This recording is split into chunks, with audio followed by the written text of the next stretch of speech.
performed in front of huge crowds at Glastonbury. What's the reality like? I sang Maybe It's Time. It was insane. It was crazy. Having gone there every year for the last 6 years, watching bands play, my favorite bands play on that stage, and then being able to be there. And Chris Christopherson is the reason why, because he allowed us 4 minutes into his set. And then to be able to say to the crowd afterwards, ladies and gentlemen, Mr. Chris Christopherson was, you know, if you told me that when I was 12, I would have thought you were crazy. Got to ask about The Shallows as well. This has just come out. It's a very emotive song. Yeah, it's a wonderful song that Lady Gaga wrote with Mark Ronson and 2 other writers. I really loved that song when she had first played it for me, and it was just finding out the best way to utilize it in the movie, and then the idea of maybe making it a duet instead, having it be the first time that he hears her sing a song that she's written on the spot. So it really wound up being a real anchor for the whole movie. Did you get singing lessons for it? Oh yeah, for the movie? Oh yeah, Roger Love, this incredible vocal coach. I worked with him 5 days a week for months, yeah.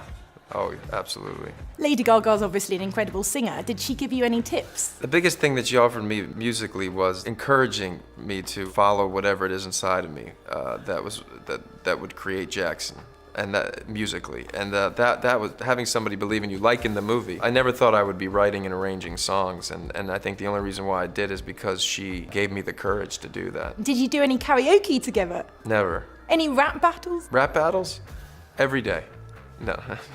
You were in a sex scene and a bath scene with Lady Gaga. What's it like to direct that and be in it? I only know being in movies, so I found it very easy. I actually thought that I had an advantage of being on the field while also orchestrating the shooting and the storytelling. So I found it to be a real benefit and much easier rather than being on the sidelines. The bath scene, for example, are you directing, you know, off camera going, right, you sit here and I'll sit there, and then just going, okay, everyone pause, and then climbing into the bath? No, I'll do it while I'm doing the scene. Oh, so you're literally like in the bath going, can you?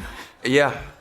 Yeah, to the chagrin of the actors, yeah, but I think they got used to it. But the benefit of that is you're also keeping the rhythm, so you don't have to stop. How did you and Lady Gaga bond? Because your chemistry together was just amazing. You know, it's one of those things you can't manufacture. If you try to do it, just takes too much energy.